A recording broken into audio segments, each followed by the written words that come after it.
Hi, I'm Gabby. Welcome to the Happier Life Project. This podcast is brought to you by the award-winning free mental health and wellness app, My Possible Self. Today is an important day. It's our first Ask the Expert episode. Now, what we've decided to do is dedicate the last Tuesday, which is our broadcast day, of every month to opening up the doors, the platform, to you guys. You ask, we answer.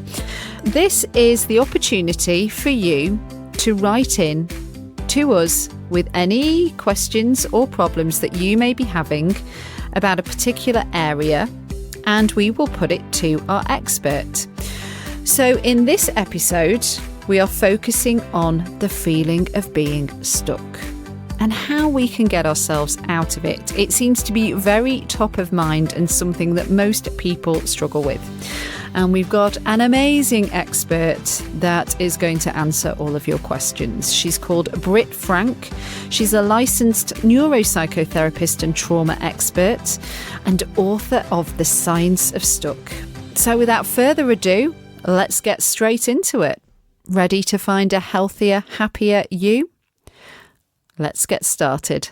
Welcome back to the Happier Life Project, Britt Frank. It's wonderful to see you. Thank you for helping us kick off the first of, I hope, many Ask the Experts on the Happier Life Project, where we basically let our listeners and app users get some free mental health and wellness support, because that's not always easy to do, as I'm sure you know yourself. True story. I'm so glad to be here. Thanks for having me on.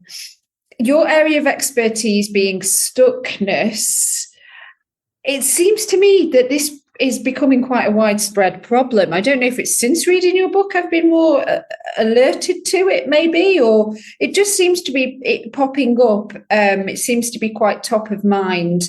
And again, even by the amount of questions that we've had, would you agree? I guess this is what inspired you in the first place with, creating your social media account and writing the book.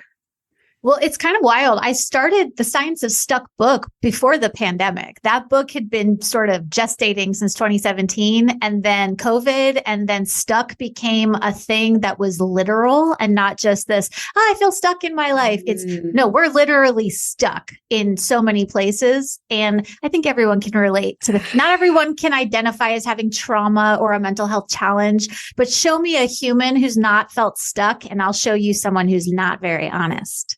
That is such a good point. I mean, yeah, you dropped the P word, pandemic, and maybe part of it is, though, that because the world has changed since then, there's a lot more people working remotely, that maybe this stuckness is something to do with that, because we're not physically as active going to work. For many, at least, it's more lonely. It's true. And I really love the option of not going into the office every day. I take a few days and work from home, but I work from home all day, every day is really hard on our brains, because there's, like you said, there's no just human interaction. And I don't like human interaction in an office. I've worked in an office setting and I was delighted to not do that. Nevertheless, it's really hard on our brains to have where we live, be where we work, be where we do all the things. It's like, this is where we are. This is where we work. This is where we live. And that's really hard on the brain. That's going to create a bigger feeling of stuckness. But we all know what it's like to be stuck at work when we had an office all day, stuck at relationships, stuck with habits. We all know stuckness is a very human thing. Yes. And this is what you're here to help us with a bit. It's that kind of feeling, isn't it? Of like, I'm wading through treacle and I just can't get out or get where I need to be. And it's a slog. And I think that's when it can take a toll on our mental health. But according to you, the good news is you're not lazy, crazy, or unmotivated. Your brain is not your enemy. It's actually on your side. I think that one, I wish someone had told me that early in my struggles with anxiety and depression and panic and eating disorders and drug addiction and all my own stuff. It's like, I really thought there was a demon monster living inside my head that was out to get me, that I was fighting with all day. Lo and behold, our brains can create all kinds of messes and symptoms and scariness, but they're on our side. What? You mean this thing inside this 3-pound lump of salt and fat and water wants me to be alive? It wants to help me. Just that reframe alone started changing how I viewed my own symptoms. And then I didn't feel like I was at war with myself anymore. It was me and my brain against a problem, not me versus myself. Because Dr. Dan Siegel, who I love, he says, if you're fighting with yourself, who can win? So we want to stop the war in our heads. Oh, yes. And before we start going into other people's brains, one more question. Can you give me and our listeners some examples of how somebody might be stuck? What are the most common areas that, you deal with and see? I think the most common areas would be, I feel stuck in a job that I hate. I don't like what I'm doing. I don't like the work I'm doing. I don't like the people I work with. I don't like the boss I'm working for. So I think stuck at work is a biggie. The thing I hear the most often from everybody is, I know exactly what I'm supposed to do. Like, it's not confusing to me what I need to do to make my life better. Quit the drinking, leave the relationship, fix the relationship, set the boundary, go to the gym, whatever. Nevertheless, there's this other part of me that seems to take over. And the thing I know I need to do, I'm not doing. And why can't I make this jump between what I know and what I do? I think that's probably the most common one that I hear. It's like you're in my head. What is the answer? Have you found out the answer yet? Not the answer, but I have an answer for what to do about it. The why do we get stuck is a great question, but like, why are you stuck? The researchers call that jump the intention action gap, meaning I have this great intention, but like somewhere between my good intention and the outcome I want is this giant chasm that I seem to fall into. I call that the sea of stuck. And we get so focused on why we fall into the sea of stuck that we forget that the solution is to build a bridge across the gap, not to swim around in the sea wondering how the water got there. And so there are ways of bridge building, and I'm happy to talk about those today. Oh, I love that. Well, I'm sure you're going to give us some examples as we go through some of these. Okay, I feel like I'm stuck to my screen. I have a remote job where I work every day from my laptop. In my breaks, I scroll through social media, and in the evening, I watch Netflix. I even do my workouts at home following along to YouTube. I would love to know any ways I can become unstuck to my devices. That's a really, first of all, I feel you. I do the same thing. The first thing to know is, again, there's nothing wrong with you. We get stuck to our screens, one, because they're designed to get us stuck to them. So that's a big thing to remember. And two, when we're overwhelmed, scrolling is one of the it's legal. It's not going to kill you. You're not going to get arrested. It's not like a drug addiction. So when we're numbing out with our screen, it's just the easiest thing to grab. So let's start with, it makes sense that this is a thing and you're certainly not alone.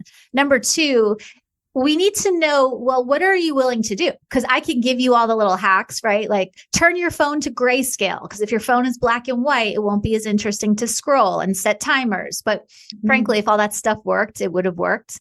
So what I suggest to people is, don't start too big.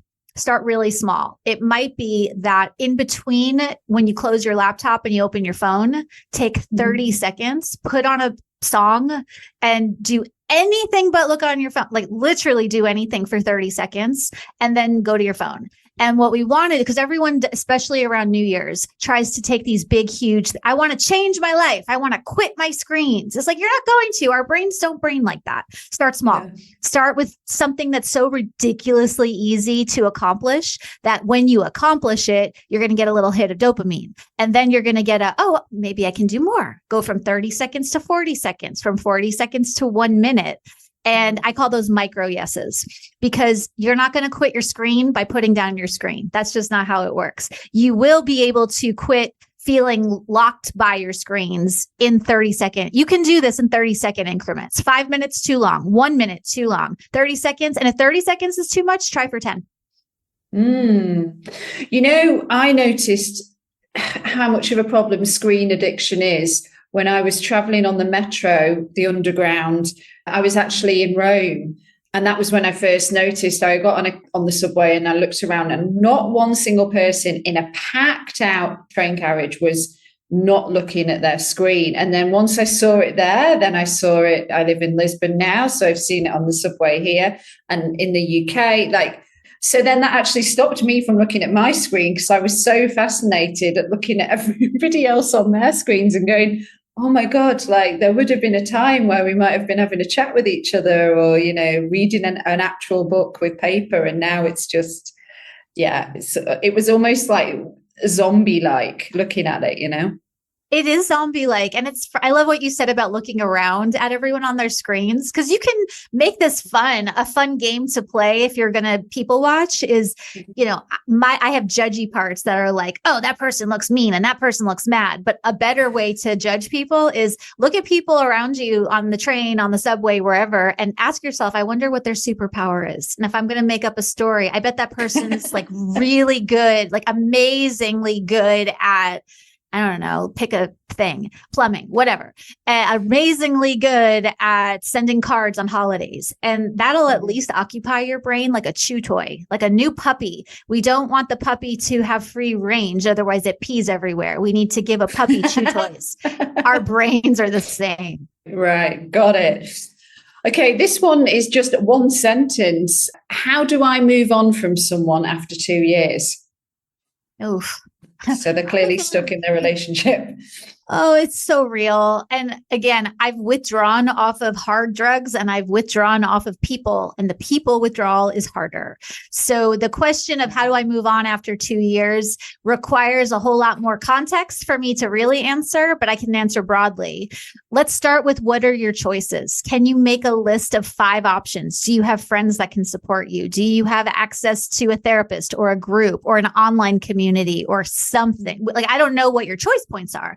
But in order to answer the what do I do question, we have to start with, well, what's available to you? Because I hear this in my office. People come in all the time. What do I do? I'm like, well, before you pick what you do, first we have to know what's teed up as the menu. If you have no friends and no job and nobody who you can call, we're going to need to do that first, because there's no way you're going to get over to your relationship if you have absolutely nobody in your ecosystem. So let's start with, what are your resources? Make a list of 5. Of those, what are you willing to say yes to? And if the answer is none, great, let's break them down and make them smaller. You might not be, willing to call someone. Might you be willing to text someone? Might you be willing to lurk on someone's Insta account and read up on relationship withdrawal or whatever? But we want to go to, what are your choices? And then what are you willing to say yes to? I think the fact that they've even written into it, this one came in through Instagram, the fact that they've even, messaged us means they want to. So yeah, absolutely. It's think about how you get there, I guess. I'm going to follow up with this one, which is also in terms of romantic relationships, stuck in a pattern of short-term relationships. Hi, Britt. I'm a single girl in my mid-30s. I work remotely and not a big drinker, so tend to only meet people online. I'm no supermodel, but I scrub up okay. But to say it's slim pickings out there, I seem to attract much older guys who clearly are after a young thing on their arm, or time wasters, or male hoe bags. I've been on great first dates, then been ghosted, been on a few dates and it's fizzled out, or just couldn't bring myself to take up the offer of a sugar daddy. It started to make me feel a bit sad and lonely. My longest relationship has been about a year, and that was years ago now. Is there something wrong with me? Oh, that just, I feel you so hard on that. I really do. It's me too. So douchey people, sugar daddies, people that play games, people that ghost. I promise you're not the only one. I've been on the receiving end of it. I know nobody in the dating world who has not been on the receiving end of just the mess of what humanity can offer. So there is absolutely nothing wrong with you. That said, what we want to do, and I really believe this, and I've done the opposite of what I'm about to say. And I've been in really chaotic, crazy making relationships. It's just a disaster. So I really do get it. And this is easier said than done. But dating does such a number on our brains. neurologically, dating is like I call it the chemical cocktail party that happens when you start dating. If you are going to ask your brain to cope with the shenanigans of the dating world, are you solid in your other areas? Are you solid in your friendships? Are you solid in your job? Are you solid in your management of your finances? Are you solid in activities that you like to do that don't require a partner? And you don't need to love yourself before you can love someone else, but it's really helpful to have yourself anchored in your life before you jump into the shark-infested dating waters. Because number one, it'll be a lot easier to spot that stuff and to wade through it when your other areas are solid. And it's a lot easier to know who you are, what you want, and not be willing to play, people who waste your time by texting forever instead of like, let's get together and have coffee. You won't be willing to tolerate that because you're too busy. Listen, I need you to book me a week early because I have a busy and full and exciting life.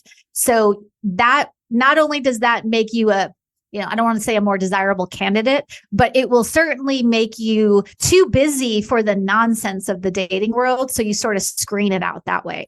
But if we're asking our brains to do the heavy lifting of dating, we need to be solid, at least somewhat, in the other areas first. Otherwise, we're going to be I call it a dating deficit when we start.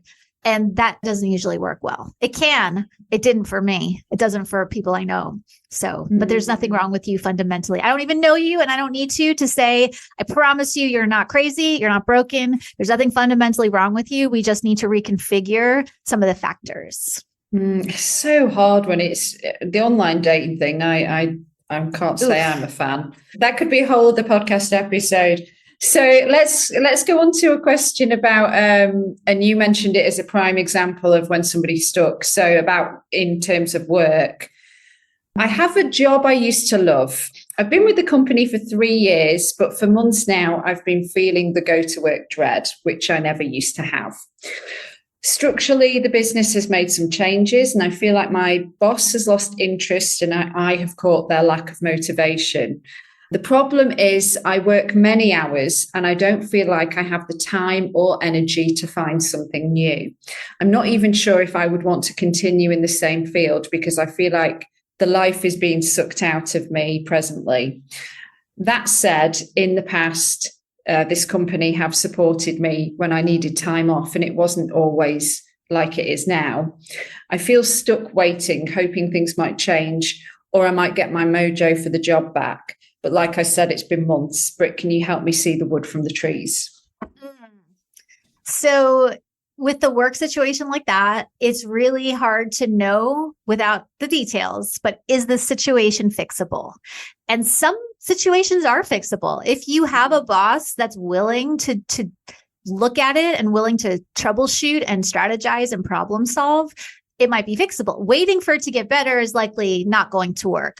But if you have people that you work with that are willing to look at the reality of the situation and make changes, awesome. That doesn't happen very often, unfortunately. But like, if you can do that, if it's fixable, fix it. But more often than that, it's not. And I get it. You're burnt out. You don't have the energy to find a new job, but the new job is the solution to the current job. So, okay, we got to make that smaller.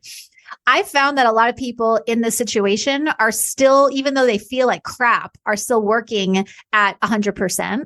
So I'm not suggesting that you work, that you cut back to the point of being fired or incompetent, but can you suck a little more and work a little less? Can you just shave the edges just a hair? If you can find a way to suck a little more and work a little less, that will give you extra bandwidth to then take over to looking for something new or talking to someone or talking to a recruiter. But again, it's not get yourself fired. It's can you just suck a little bit more?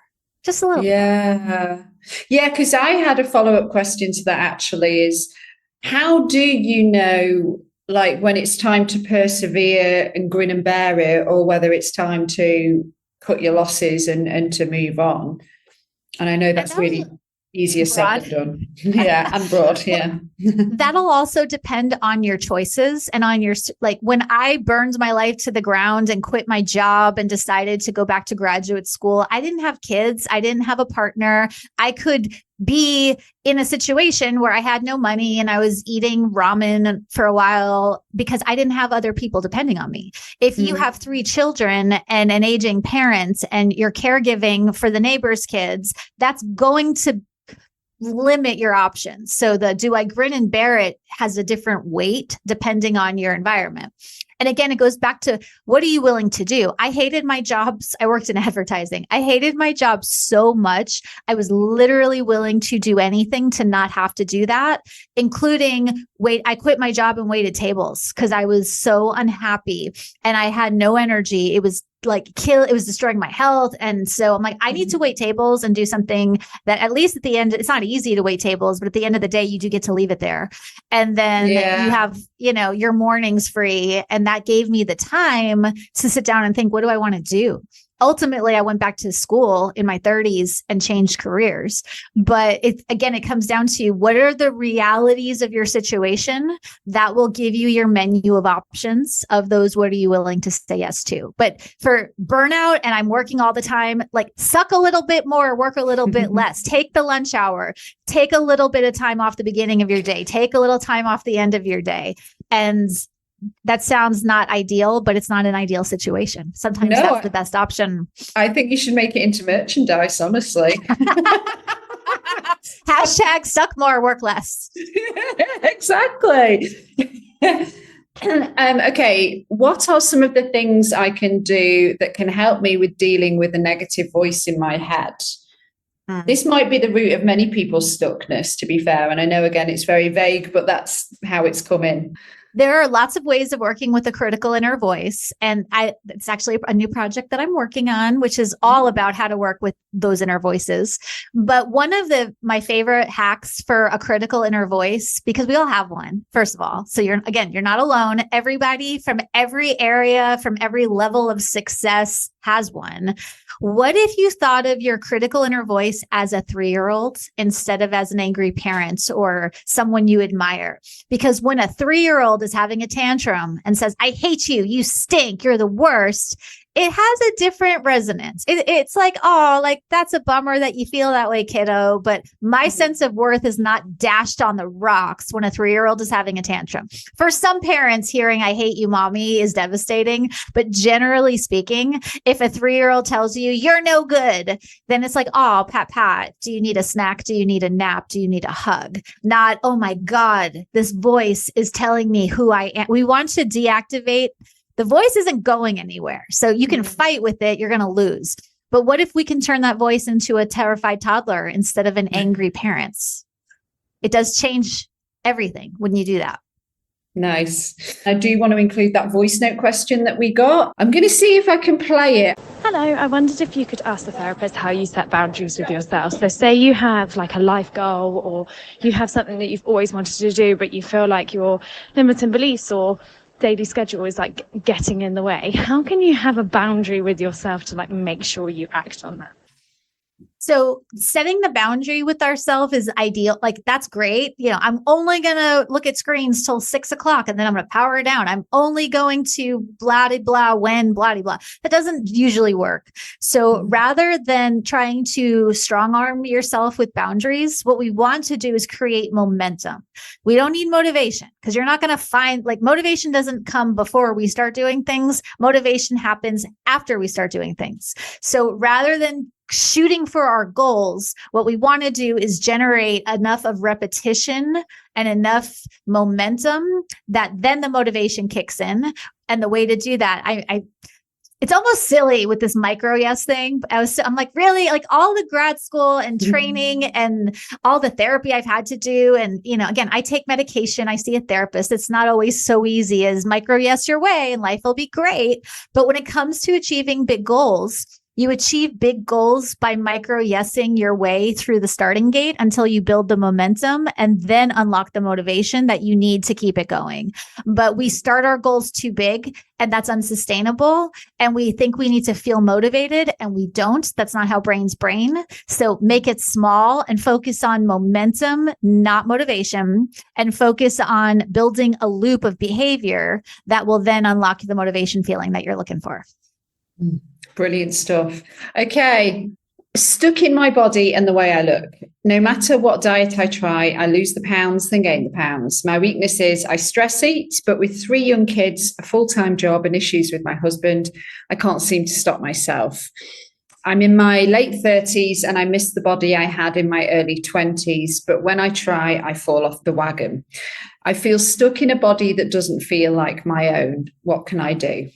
I've been there, done that, have the t-shirt. I get that. I have never seen things like drugs or food or any type of comfort-seeking behavior that we do be solved by trying to just stop doing the thing. Like, you can white knuckle your way through a diet. You can white knuckle your way through quitting drugs. You can white knuckle your way through almost anything for a little bit. But like you said, then before you know it, your brain goes back to braining the way it always has. So rather than trying to solve the problem of food at the level of food, or the problem of body at the level of body, meaning you're not going to look in the mirror and give yourself 20 affirmations and feel any better. Like, that's not a thing. Let's figure out where the pain is. And Gabor Mate, whose work I love, he always said, and I'm not saying that you're an addict, but generally speaking, any type of compulsion or thing that we're doing impulsively, he says, ask not why the addiction, ask why the pain. And it sounds like with 3 kids and some marital issues, you're under a lot of stress. If we do not find other comforting ways to cope with that stress, the part of you that uses food is all alone out on that limb. So what we want to do is figure out, again, what are your resources? How can we dial down the pressure? If you think of your compulsive eater as someone trying to protect you and not someone trying to sabotage you, again, doesn't solve the problem. It reframes it. But then the problem is your heart is in pain and your life is stressful. So that's not going to get solved by you losing weight. What we want to do is de-stress where we can, to whatever degree that we can. So that way the comfort eating, it doesn't need to do that job anymore or as often. If that makes sense. Yeah. This is another question from somebody else also about body issues. How can I deal with body shame and anxiety? Oh, the body shame thing. And I don't know anybody who grew up with somewhat with a caregiver that modeled healthy body image. So I know literally no one who grew up watching their parent go, oh, wow, I love the body that I'm in. So we're not going to go from body shaming to body positivity. Again, that's too big of a jump. So what we want to shoot for is body neutrality. So can we dial the volume? If you're staring in the mirror every day at every area of your body that you don't like and I call them body checks, like, oh, just checking to make sure I still hate this part of me. Yep, sure do. Does that part of me still look like crap? Sure does. See if we can manage those behaviors. I chose to do a year where the only mirror that I had in my house was just a teeny tiny square so I could do makeup. And I did not look in a mirror, not to avoid my body, but to try to focus not on what it looks like, but how it feels. Then I could get to some neutrality. Oh, my body, I don't like the way I look, but I am mobile. Today I could get out of bed and walk. So cool. That's good. I can be neutral about my left ankle. I don't have a problem with how my left ankle is, functioning. Then we can focus on the feelings instead of the form. We can focus on the function of our body instead of the physique and how it looks. So if we can switch our attention to that, that's the starting place for body shame. Well, it's one of them. Why do I keep returning to gloomy feelings? Like, I go out with my friends and have a great day, but the moment I'm alone again, I'm just like, life sucks. Even though I had a great time, I don't know why I feel like this. Am I not being grateful enough? Oh, the gratitude thing can get so toxic so quickly. Just be grateful. What's wrong with you? If you're feeling gloomy, it's because there's parts of you that are sad. And even the best friends and the best night out and the best of everything isn't necessarily going to make you not feel sad. If you feel sad, feel sad. Often we get stuck with depression and sadness because we don't let ourselves have it. It's like, I shouldn't be sad about this. It's not like my life is that bad. And again, perspective is good. It's good to have perspective on things like privilege and access and safety. But perspective just means I recognize that all things considered, I have a pretty good life, but there's also room for me to be sad about things. Comparison is, they have it worse. Therefore, my pain is not valid. Therefore, I should be fine, which is going to make you like really, really not fine if you deny that you have a right to be in pain. No matter how good your life is, you have a right to your pain. So the first order of business for something like that is, can it be okay that there are parts of you that are grateful and parts of you that are sad and unhappy, and give the mic to all of the parts equally? Chloe, our social media girl, had a couple of questions. So first of all, can you finish the sentence? You could be stuck if you're feeling. You could be stuck if you're feeling nothing. If you're not letting yourself feel. If you're feeling stuck, try these 3 things. If you're feeling stuck, try number 1, don't ask, why am I stuck? Remember, if you're falling into the sea of stuck, we need to get you out. We don't need to know why you fell in. So 1, don't ask why questions. 2, make a list of 3 micro yeses. And a micro yes, again, is not a big step. It's not even a baby step. It's the smallest, most ridiculous possible thing that's so easy to do. It's not even like, you don't even have to think about it. It's so easy. You can do it right now, not next week, not after you buy the shoes or the good pens. Like, make a list of 3 micro yeses available to you right now. Step 3, pick one of those and do it. So the 3 things: don't ask why, identify 3 micro yeses. Of those, pick one, do it, and go, and then repeat. Brilliant.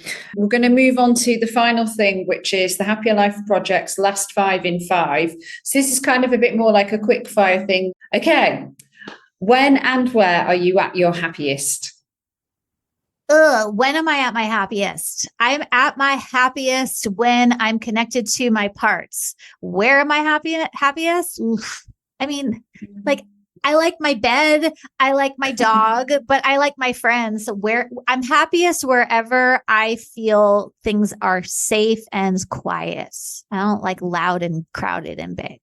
What's your favorite thing to do that nourishes your mental health? Acrobatics. I love doing aerial circus stuff. There's just there's no way to ruminate or be anxious or spin or worry about what my arms look like, because they're too busy keeping me from falling. So doing circus is the most useful thing for my mental health that I've ever discovered. I completely get that. For me, it's yoga. And I always say, like, if I want to get out of my head, I'll stand on it. I love that so much. What piece of advice do you now know that you wished someone would have told you earlier that would have made you a happier person? That a lot of what we think makes us broken or defective or damaged is our brains trying to keep us alive. Like, the brain's not wired for happiness. The brain is wired for survival. And there's nothing that you are doing, that you're stuck in, that you can't, assuming that you have relative safety and access to choices, that you can't change. Our brains, again, not wired for happiness, but thankfully they can change. And we can, whoever you are today is not who you're going to be next week, next month, next year. The brain you have now is going to grow and shift and change. Like, the architecture of your brain changes. Thank God. What wonderful news. That's fantastic.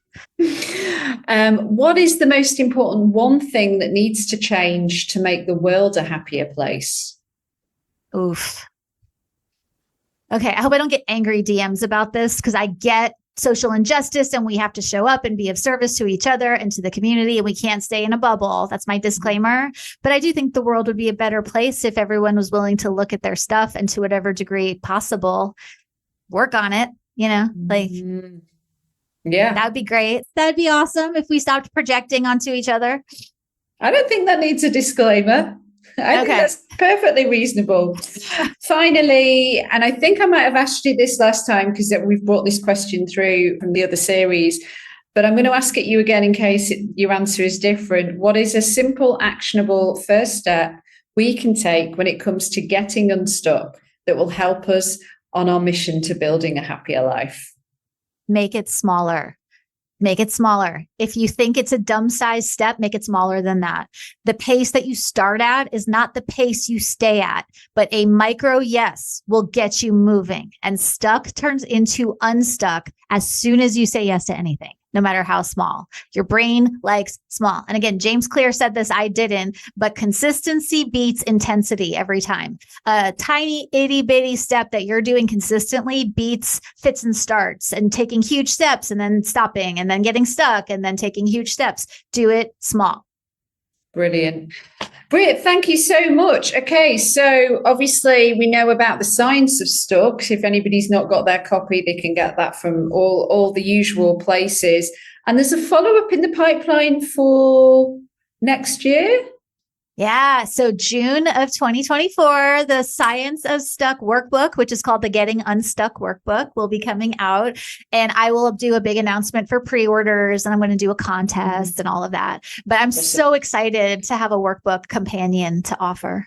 Yeah, fantastic. Well, we'll look out for it. For more on you, your website is scienceofstuck.com. Yes. And to follow you on Instagram, it's super simple, instagram.com/Britt with 2 T's, Frank with a K. And you can also listen to me and Britt on the podcast episode, How to Get Unstuck with Britt Frank in the Happier Life Project, which I'm sure many people will have already listened to, but just in case.